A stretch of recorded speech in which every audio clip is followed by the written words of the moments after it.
2026 is going to be an awesome year. We got some pretty cool stuff coming up. First off, we got Foundations of Recovery. This is our flagship program. We're starting it in January. This is for anyone, man, woman, or couple who wants to come and reclaim their heart from shame, trauma, and betrayal. We start off with an education on all sorts of principles, give you the common language. We feed you from a fire hose in terms of all things recovery. It is such a great start to recovery. And we get at the roots of things, Tyler. This isn't like any other program. Like, this is our healing journey in process, and Foundations is where we begin. If you look at the value that you're getting there to kick off a good recovery with all of the right education, all of the right language, and a team to get you started while also being directed by Brannon and myself through the whole process, what a deal. So if you're interested, if you're struggling, if you've been wanting to do something for a long time, jump into this. This only comes around every so often, and we would love to have you there.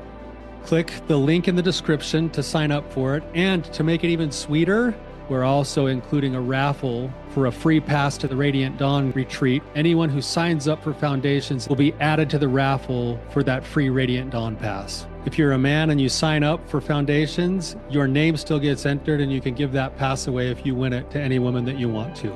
So what you're saying, Tyler, is if you sign up and participate in Foundations, you could possibly go to Radiant Dawn for free? That's exactly what I'm saying, which is crazy because Foundations by itself is already an insane value.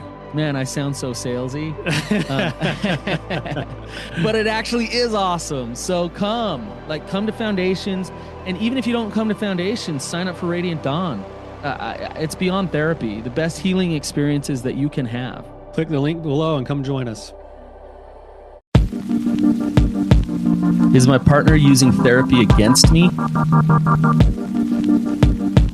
Welcome to the Therapy Brothers podcast. I'm Brannon. I'm Tyler. We're brothers. We're therapists. And we know recovery. Bring your stories, your questions, your successes with real recovery.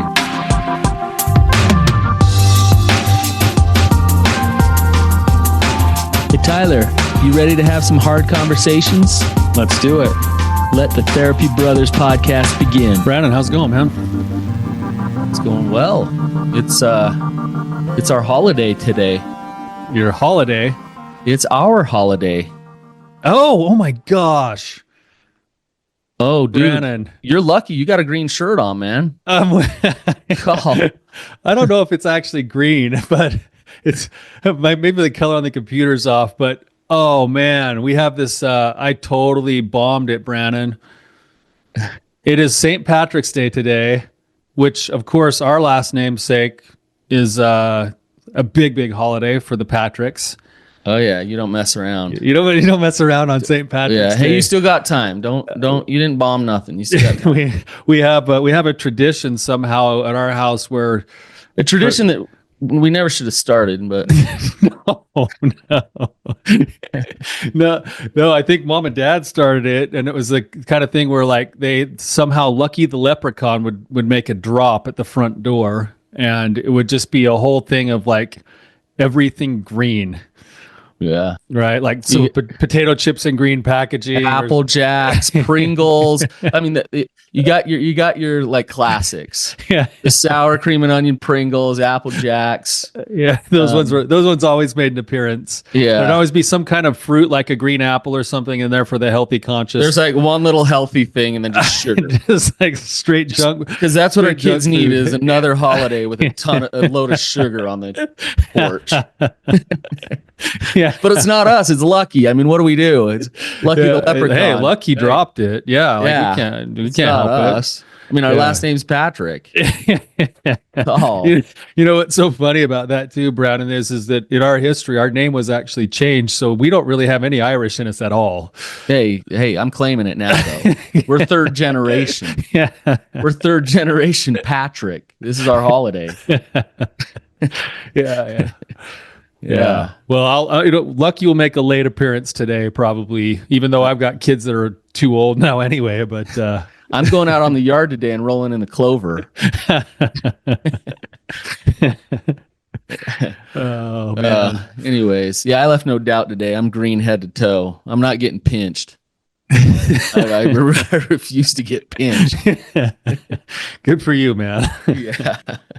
I do have some shorts. My shorts are green, so I guess I'm good to go today too. Your shorts that you wore to work today are green in March. I always wear shorts to work, Your Brannon. green shorts in March are green. Good. Yeah. Yeah. Well, should we get in? Yeah, man. Yeah, man. Here? Let's first we got another review, so we want to read it, and then we'll get into a question that was submitted to us online here. It'll actually be a really good discussion today. So this one says just awesome. And it says, gentlemen, I just want to say thank you so much for your vulnerability, your heart, and your wisdom, and for doing this for everyone in the world. What a priceless gift. You are both doing the Lord's work, in my opinion, and with such kindness and wisdom and heart. I love you guys. Oh, could that have been more genuine, heartfelt? Like, that's really that kind. was freaking awesome. Thank you. Yeah, thank Appreciate you. Thank that. you for taking the time. I know you could just go on with your day, and for you to have that thought and to turn around and share it, really appreciate it. Thank you. Yeah. Well, Tyler, we got a really good, complex question that was submitted to us. Yeah. I think there's a lot of different directions this could go in and different principles we can talk about. So should we just dive into the question? Let's do it. I'll just read this, and like you said, Brandon, there's probably 5 or 6 different directions we could go. So we'll just pick whichever ones feel, most pertinent right now. Okay. So thank you for submitting this question. And it says, D-Day was 9 years ago. My husband is still acting out with porn almost daily. Currently in Reclaim Your Heart and tells me this program and others, ARP, Men and Moroni, the podcast, etc., teach him he is worthy of love without changing a thing. Is he weaponizing this against me? He says he feels he has made changes, knows he needs to make more, but isn't implementing tools learned from therapy or your podcasts, even the obvious ones like replacing numbing out on screens with healthy habits.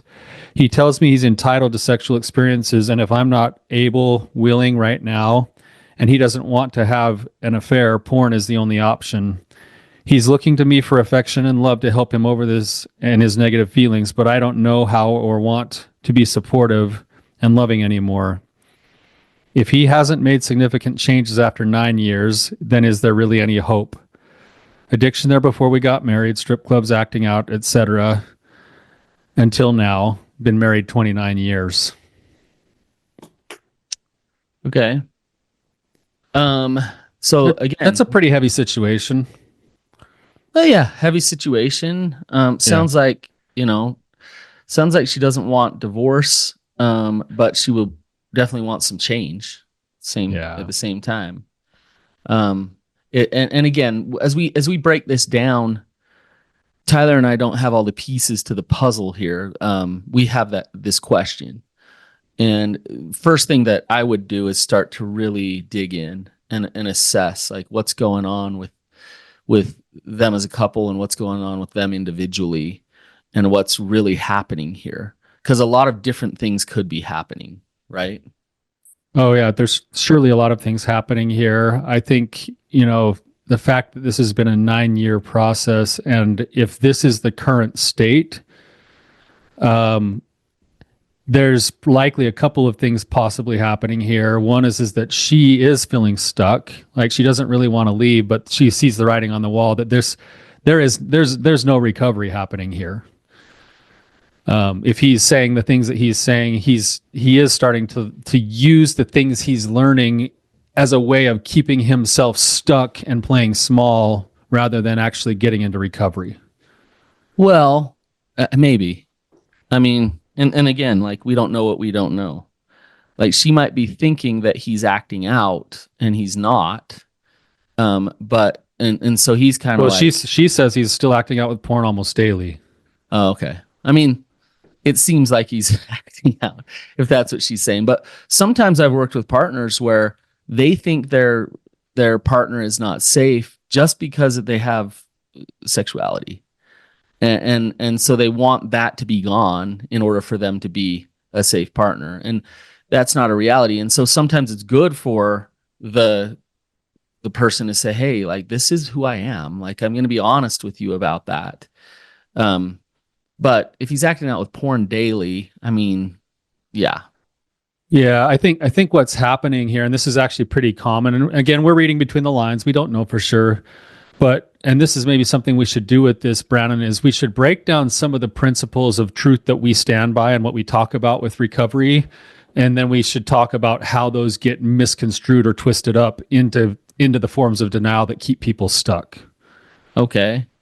That sounds good. So for instance, one of the things that we say that let's just start with the one you just said, Brannon. Something that makes us a little bit different than other programs and things is that other programs are so focused on sobriety that they work on actually trying to kill like this man's sexuality so that he won't be dangerous. Right. And something that we're different about is that we actually believe that embracing your sexuality as a part of you and then learning to channel it for good health is actually the pathway forward. We believe in not shaming and killing that part. It's essential to actual recovery because recovery ultimately is recovering an understanding of self and who you are. And if you are pretending like your sexuality is not there in order to appease a spouse, then you're manipulating and you're lying and you're undermining recovery, and you're going to constantly feel shame and self-rejection. So it's essential. And so like, it's interesting because what he said that he's gotten from all these programs, Reclaim Your Heart included, is that he's lovable no matter what. And that is true. That's true. He's getting truth from that. And so that's awesome. Now, but Tyler, the thing about that is we try to use power, not force in recovery. When you understand who you really are, when you start to gain a sense of peace within yourself, you have less of a need to escape. You have less of a need to numb out, and you have less of a need to avoid. You step into reality. And what that means is you get natural sobriety. You don't get forced sobriety. And so if this acting out is continuing to happen, what that's showing to me is that he might be saying that, yes, I'm lovable no matter what, but he might not be believing it. Yeah. In fact, I would say that it's probably almost assuredly that's the case. That's where it becomes denial, is that he picked up this thing and it sounded really good. And he's like, oh yeah, like I am lovable no matter what. Yes, that is absolutely true. And if you actually believe that, then you start to act like you're lovable, which leads you to do things to take care of yourself. And if you start to take care of yourself, you're going to start moving away from the things that are harmful to you, that aren't serving you, that aren't helping you to your overall, goals of who you want to be as a person.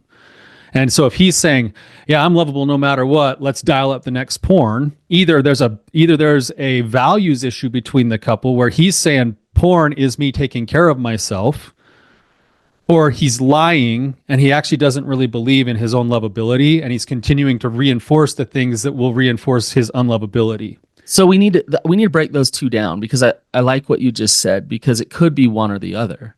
And let's talk about the values issue for a second. If he's coming to her authentically and saying, porn is blessing my life and I love it and I'm not going to change it. It makes me a better man. Right? It makes me a better man. Okay. Now, let's say, and she's coming and saying, I can't have that in our marriage. That's not going to work. That doesn't work. Okay. At that point, if it's a values issue, then they as a couple need to say, okay, what do we do with this? Yeah. Like if you are authentically showing up that way, then how do we survive in this marriage, or how do we end the marriage so that we can maintain our values and our principles of whatever, right? Great. That's one thing. What you're saying, the second option is there an element, and we talked about this on on the episode that actually released today. Is there an element of denial or manipulation or untruth going on where he's saying that I'm okay with this, but he's actually not? And there's a manipulation going on.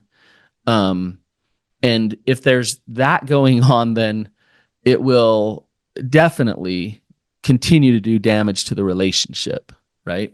Yeah, I know, and it's likely that it's a manipulation and a denial in himself as much as there is a manipulation and denial to the relationship. With her, yeah. He's trying to do mental gymnastics to justify not having to do the work to make the changes that he actually says he believes in. Right. Right. And so then that feels manipulative, and it feels really kind of gaslighty when he starts saying those kinds of things. Right. Because it's not, it either doesn't feel honest, or it feels like it's like, in her question, she feels like it's being put back onto her that somehow she's supposed to still be supportive and loving and, you know, even be sexually available because he's a sexual being and he's entitled to sexual like experiences. Can I play devil's advocate just a little here? And Sure. this is purely to flush out some concepts here. So what if like he's feeling really trapped in the relationship? He's feeling trapped emotionally. He doesn't feel like his needs are getting met. Sexually, he doesn't feel like his needs are getting met. He just feels trapped. And the porn is an outlet. The porn is a way to have a little bit of control in his life.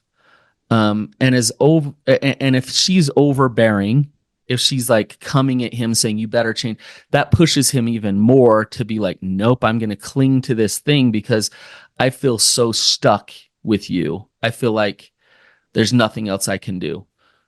So, you know, you develop this system of like, oh yeah, I'm working recovery, but I'm not going to change this behavior because I'm keeping you at a distance and telling you that I'm changing, but I'm not.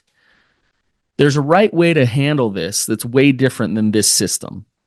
Yeah, Right, if that's the case, and let's just say I'm making this up. I don't think she's being overbearing here, but let's say she is, but if he's feeling that way, but he's right? he's Whether feeling that way, she is or not, right? If he's feeling that way, the truth is the buck still stops with him. Like, What do you mean? He's not living with integrity. So Right. so he's going about trying to fulfill his needs, but he's still living in a form of denial we call compliance, which is that he's going around pretending to do something to keep her off his back, but he really doesn't want to do that or let go of the thing because it's his baby, it's his support, it's his precious. But he won't go with the integrity and say, "Hey, we got a problem. I'm afraid of you, and I don't know how to handle your response to me because it feels whatever crushing to me or scary to me, or I might lose you. I feel inadequate, whatever else." And so what he does instead is like, okay, yeah, I'll do all of that. And then he's like, no, she's off my back. Okay, I'll do whatever I want now. Right. There's no integrity in that. Right. That's what I was trying to get to. Is like, yeah, you could say there's a reason if he's in that victim mode and he's pushing against her with acting out or whatever, we could say, yeah, there's a reason. Like, whoa, and I'm not saying she's horrible, but if like he feels that way, like, yeah, you feel like she's horrible and she won't change and you're stuck and all these things. At the same time, I love what you said. The buck stops with him. What that means is, yeah, it's a lot easier to set up a system of unconscious coping where you're not actually dealing with the problem. You're trying to manipulate the situation versus, no matter how difficult it might be, getting back in alignment with your integrity and showing up honestly and saying, look, this is not working for me. And we need to deal with this. However hard, whatever friction this is going to cause, or whatever consequences there are going to be, I'm going to face those consequences so that we can actually deal with this. And I'm going to be honest with you about how I feel and where I'm at and what I need. You want to watch a marriage slowly disintegrate over the course of 10 or 15 years, get one or two people who just won't quite be honest with each other, and then somehow they just fell out of love after 10 or 15 years, when in reality, they never actually stepped in with integrity in the first place. Yeah. And they didn't take the opportunity to iron it out. Man, it hurts me so bad to watch this happen so often, where you see so many marriages that actually could not only have survived, but have flourished if both partners would have lived this way. And instead, in order to avoid hurting feelings or avoid being exposed, they just feed themselves a slow drip of poison over the next 15 or 20 years. And then have nothing left and don't know how they got there. And spend your life doing that. It would have been better to blow it up 15 years earlier and not live in that hell. Yeah. And in blowing it up 15 years earlier, maybe navigate it and figure it out. Well, yeah, blowing it up means Yeah. the cards go in the air and we'll see where they land. But it doesn't just mean the marriage is over. But it is what we mean by blow it up is like we're having a real come to Jesus, and it is honest reality. Like here, this is where we're at.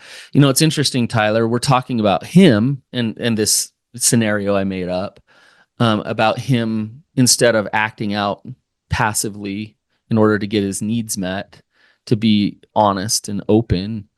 But her too. Like this question, I hear a lot of like, basically like, I'm sick and tired of the years. D-Day was 9 years ago, right? And she's being asked again and again to just like, let your truths go and live with me the way that it is. Let this go and survive in this marriage, right? And at what point does she stop betraying herself and step into, this is how I feel, and here's what my truths are. Yeah, and these let's certain blow things this are up. not going to work for me, so we need to re-navigate this somehow. Yeah, yeah, absolutely. Brandon, there's another piece of this that I think just kind of going along with pieces of truth that then get turned into denial sometimes or misunderstood. She talks about. And we touched on this briefly, but she said, he tells me he is entitled to sexual experiences, and if I'm not willing right now, he doesn't want to have an affair. Porn is the only option. And then she says, let's see. Yeah, he's looking to me for affection and love to help him get over his negative feelings, but I don't know how to be supportive anymore. So one of the true principles that I think we talk about is that the embracing of your sexuality is a necessary thing. We mentioned that earlier. I hear some twisting going on here where his perception of self-acceptance with being a sexual being is entitlement to sexual experience. Yeah.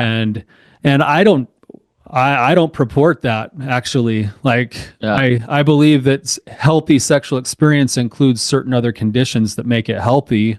And he needs to look himself in the mirror a little bit and ask himself what his relationship with his sexuality is and whether or not it's actually going to work for him with his beliefs about it. Yeah, I think it's important to kind of split this hair of what you just said, because I agree with you. He is a sexual being, and embracing his sexuality is very important. And that doesn't mean that he's entitled to sexual experiences. So both can exist at the same time, right? That's right. I'm not entitled to that word entitlement is just like, you're not entitled to anything. And God made you as a sexual being. So it's important for you to own that. And therein lies that piece of like, I can own myself as a sexual being, but I can also sit in the discomfort of not acting out or not getting that fulfillment. Like, I can actually manage that. I'm okay with that. That shows a strong masculinity. Now, Tyler, there is some truth to, let's say that, I was working with a couple, they hadn't had sex in 20 years. And there's not entitlement, but at some point you can, and we talked about this a few episodes back, at some point you need to address, look, sexuality is important to me. I'm not entitled to your body in any way. No, I'm not entitled to having sex with you in any way. And this is an important part of a healthy relationship. So let's address that and work toward that together, right? That's way different than, I'm entitled to sex and you're not giving it to me, so I'm acting out with porn. Yeah. So I'm going to undermine actually creating trust and safety with you. Well, and that's where you have to look at yourself as a sexual being and understand what you're going for in terms of how to use your sexuality for the benefit of what your overall goals are. Because if I talk to most people, they're in this spot, and what I hear in this line that she shares is he's entitled to sexual experiences, and if I'm not willing, then the only thing he can do is look at porn. Like, listen to how helpless and small and weak that is. That is like so laden with like addictive kinds of ideas of I am helpless. I cannot make my own choices because I have these feelings, and my feelings make me do something, instead of being able to go, no, I have these drives, and these drives are so important that I want to learn how to channel them in ways that can be beneficial to me in all the best ways possible, which would probably include being with my spouse because I'm in a marriage. So instead of going and needing to get porn to get my rocks off because I can't handle my feelings, I'm going to learn how to manage my feelings, and then I'm going to start looking towards the other conditions that lead to great sex. And I'm going to say, oh, I can show up in strength. I can show up in honesty. I can show up in presence. I can show up in like building a relationship and showing respect and kindness and love and inviting her into my strength. And if I'm doing those things and I'm looking myself in the mirror and I'm developing into that kind of a man that's going to show up with my side of my sexuality intact in my relationship, then I can work with my spouse towards those things. And if not, then at a certain point, I'm going to have to make a different choice. Yeah, I mean, I've worked with men who have done that, and it doesn't lead to great sex sometimes, right? Like they've genuinely gone through a long process of learning how to be authentic, honest, safe, trustworthy men, and they are, and they're good men. But the trauma has been so bad in the past, and sometimes it's the trauma of their spouse that they had nothing to do with. Sometimes it's just their past trauma, that it's like it's too much to overcome. And so I've seen guys really be patient with their partners and work on that, and do different types of sex therapy and things like that to help with that. And I've seen guys end up divorced in a loving way of like, look, I've got to have a boundary here. Like, this is very important to me. Right. Yes. And so, but what we're talking about right now is so different than what's going on in this question. Yeah, exactly. Right? Yeah. Like what you're describing has an element of self-introspection, self-accountability, a lot of work, a lot of sort of navigating and channeling those energies, looking at your value system, and then making choices based off of the reality of your situation, versus what's in this question is, I am a slave to my impulses, and because I need to do something, and because I'm doing you a favor by not having an affair, so I'm going to go look at porn. Yeah. Because I can't help myself. I hope this guy goes and listens to our episode we just did about my partner isn't giving me enough sex. Because that would be really good for him to hear. Yeah, because what he doesn't understand is how he is actually really like shooting himself in the foot with the way that he's approaching this. And there's a better way. And when you say, Brannon, shooting himself in the foot, it's not just with his sex with his partner. He's shooting himself in the foot with the way he's cultivating his own heart. Right. He's treating himself as small and weak instead of stepping into his actual power. Right, but okay, I'm going to play devil's advocate here. But what do you mean? I'm going to group. I've done therapy. I'm working on Reclaim Your Heart. Like, what do you mean I'm not stepping into my power? Because you're still a slave to your feelings. And you still have an idea that somehow because you have sexual feelings and you can embrace that you have sexual feelings, it means you have to act on them. And you're still operating from, when we look at like a compulsive behavior and addiction, there's basically the 4 beliefs we always talk about. The shame belief, I am basically bad, weak, unlovable, whatever. If people really knew me, they wouldn't love me. I'm on my own. And in this case, sex is my biggest need. And he's still operating from a place of sex is my biggest need. And he's actually overplaying his sexuality by making it such a prominent thing in his life, rather than letting it be a part of a whole life that he can choose to live. But that's fine, Tyler. I'm going to still be him for just a second. That's fine. Okay. Then what do you want me to do? Like, what? I'm going to group. I'm trying. I'm in therapy. Like, yeah, those beliefs are still there. They're there. I admit it. Then what do you want me to do, Tyler? Yeah, so let's keep the doing intact, but let's change the way you're doing it. Let's actually look at yourself and let's try to back up and look at principles of humility and accountability. I am humble. Like I've gone for a long time. Yeah, but what about your belief system and your heart, man? Like why are you actually going, and what are you trying to accomplish when you go? Like honestly, when you look yourself in the mirror.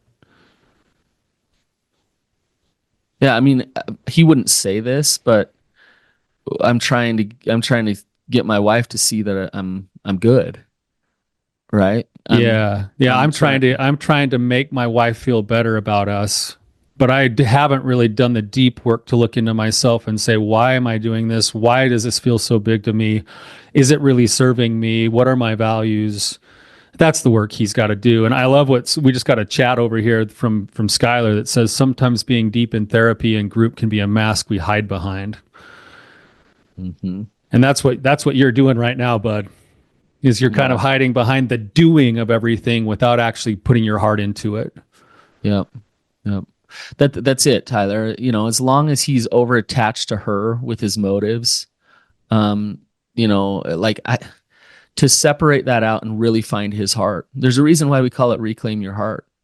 And we mean it. It's not like, hey, come do this crazy, amazing program so that then you can manipulate with it and show people how awesome you are. That is like the opposite. Yeah. The opposite of what we're doing in there. Yep. Yeah, the therapy thing, whether it's therapy, whether it's reading a book. I remember reading books when I was a kid, Tyler, and it was like, I'm just trying to read this book so I can tell someone that I read this book. Every day, every book in high school. Yeah, I can tell a teacher. I can tell, dad would have us read so many, like, I just want, and then I remember reading a book, and I read like the whole book, and I thought to myself, right, like I read the last page and I thought, what did that even say? Like, what was that story? Like, I don't even know it. Like, what? But I read the book. Yeah. Right? Yeah, you did it. Yeah. And so like you see the principle here, right? Like I read, but I got nothing out of it. I got nothing changed in my life other than it took my time to read that book. Right? And that's what happens a lot with therapy. I'm going through the motions with an agenda that isn't about me healing me, that isn't about me figuring out my deepest wounds, and therefore nothing's really going to change. In fact, I'm going to do more damage in my life as a result of this manipulation. Yeah. Yeah, Brandon, we just got another comment here that kind of goes along with this that would be helpful to speak to. From an EJ, it says, question, what if my husband wants sex, but I still don't want to do it with him? I'm still really hurt a year and a half post D-Day. It's not fair to him. What do I do? That's a great question. I love this question. Yeah. You could do a full episode on this. What I do have an answer, Tyler. I think we've already talked about some of the answer. Right. Go ahead. But yeah. This is actually awesome. This is a great opportunity for them as a couple, right here in this spot to start to practice some real vulnerable, honest, authentic communication. How do we navigate this relationship and navigate our sexuality and maintain trust and connection through it all, even if we're not like having physical sex every night. And so it's like, okay, it's not fair to him. Then talk through it. What works for you as a couple? What works for you as an individual? Be open, be honest, be authentic with it, and see where that goes.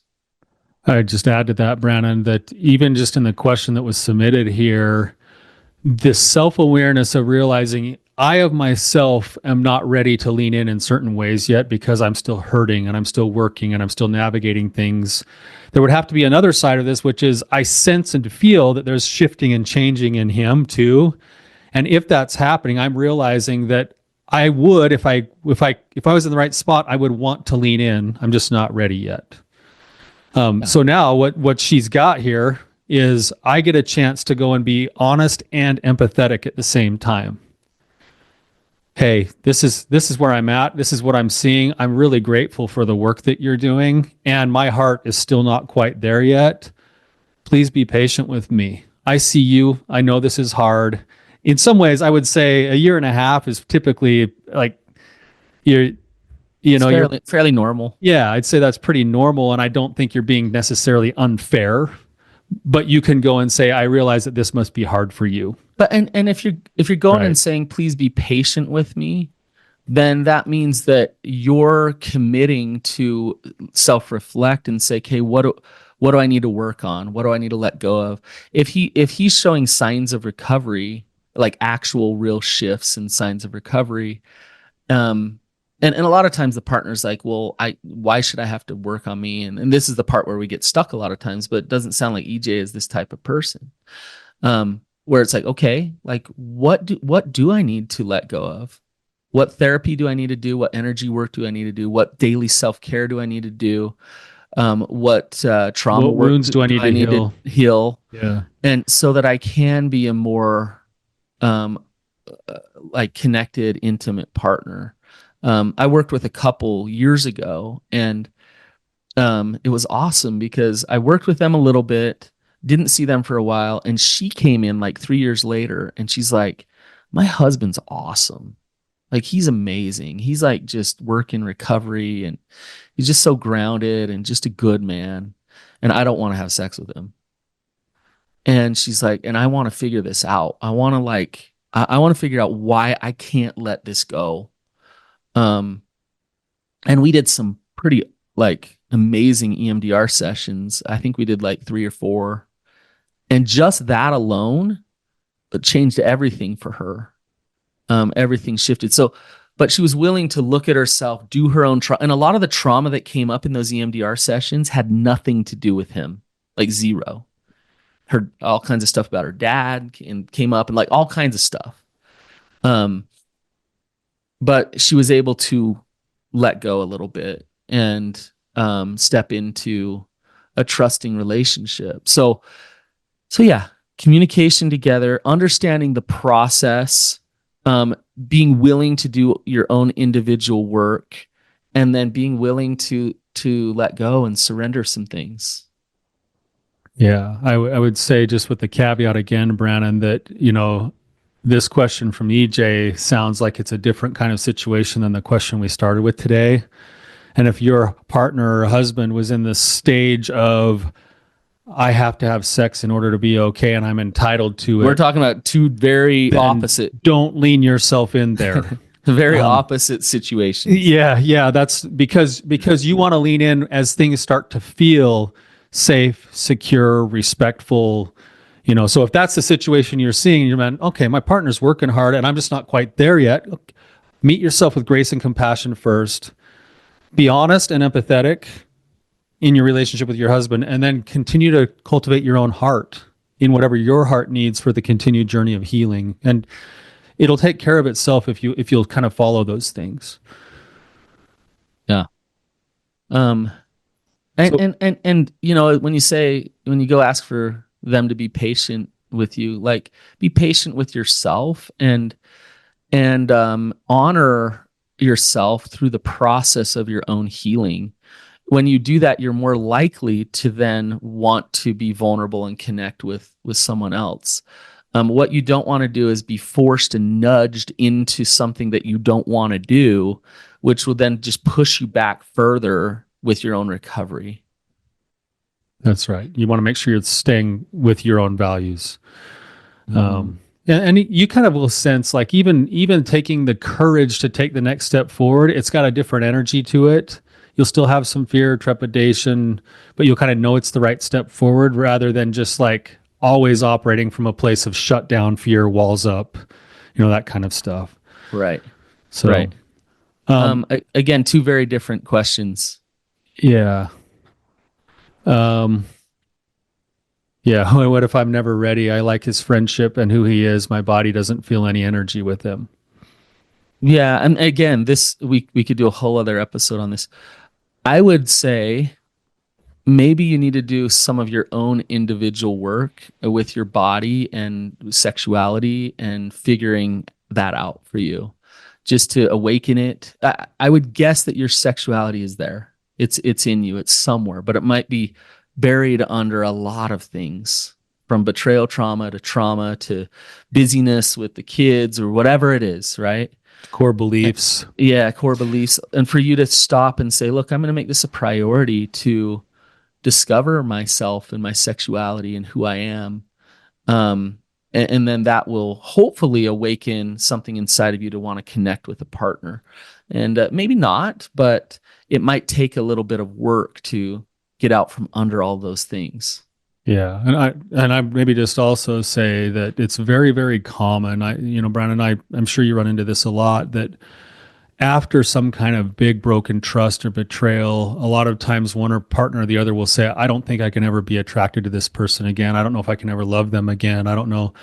And what I would say to that is that might be the case. But you're not really going to know until you do the work to reclaim your power and climb out of the hole you're in. And that buys time.